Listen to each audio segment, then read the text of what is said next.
Then the Lord said to Moses, "Go to Pharaoh and say to him, 'This is what the Lord, the God of the Hebrews, says. Let my people go, so that they may worship me.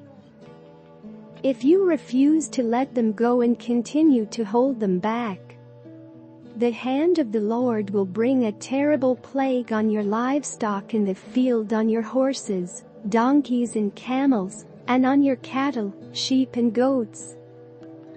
But the Lord will make a distinction between the livestock of Israel and that of Egypt, so that no animal belonging to the Israelites will die.' The Lord set a time and said, 'Tomorrow the Lord will do this in the land.' And the next day the Lord did it. All the livestock of the Egyptians died, but not one animal belonging to the Israelites died. Pharaoh investigated and found that not even one of the animals of the Israelites had died. Yet his heart was unyielding, and he would not let the people go. Then the Lord said to Moses and Aaron, "Take handfuls of soot from a furnace, and have Moses toss it into the air in the presence of Pharaoh. It will become fine dust over the whole land of Egypt, and festering boils will break out on people and animals throughout the land." So they took soot from a furnace and stood before Pharaoh. Moses tossed it into the air, and festering boils broke out on people and animals. The magicians could not stand before Moses because of the boils that were on them and on all the Egyptians. But the Lord hardened Pharaoh's heart, and he would not listen to Moses and Aaron, just as the Lord had said to Moses. Then the Lord said to Moses, "Get up early in the morning, confront Pharaoh and say to him, 'This is what the Lord, the God of the Hebrews, says. Let my people go, so that they may worship me.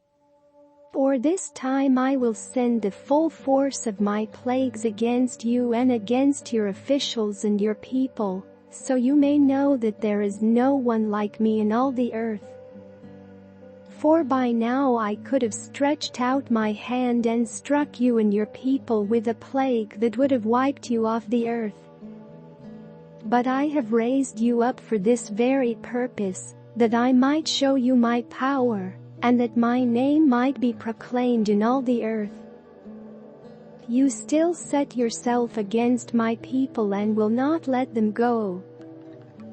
Therefore, at this time tomorrow I will send the worst hailstorm that has ever fallen on Egypt, from the day it was founded till now. Give an order now to bring your livestock and everything you have in the field to a place of shelter, because the hail will fall on every person and animal that has not been brought in and is still out in the field, and they will die." Those officials of Pharaoh who feared the word of the Lord hurried to bring their slaves and their livestock inside. But those who ignored the word of the Lord left their slaves and livestock in the field. Then the Lord said to Moses, "Stretch out your hand toward the sky, so that hail will fall all over Egypt on people and animals, and on everything growing in the fields of Egypt." When Moses stretched out his staff toward the sky, the Lord sent thunder and hail, and lightning flashed down to the ground. So the Lord rained hail on the land of Egypt. Hail fell and lightning flashed back and forth. It was the worst storm in all the land of Egypt, since it had become a nation. Throughout Egypt hail struck everything in the fields, both people and animals. It beat down everything growing in the fields and stripped every tree. The only place it did not hail was the land of Goshen, where the Israelites were. Then Pharaoh summoned Moses and Aaron. "This time I have sinned," he said to them.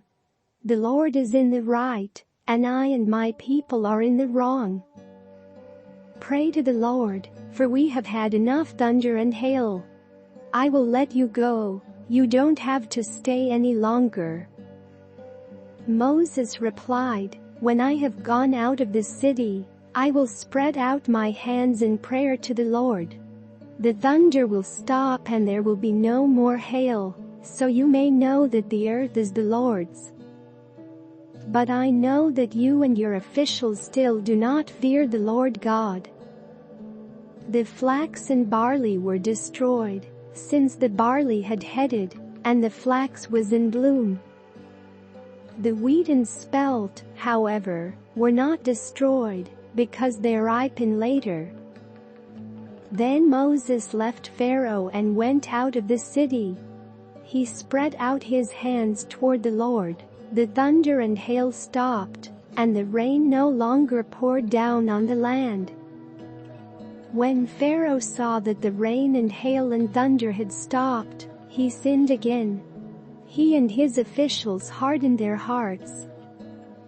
So Pharaoh's heart was hard, and he would not let the Israelites go, just as the Lord had said through Moses.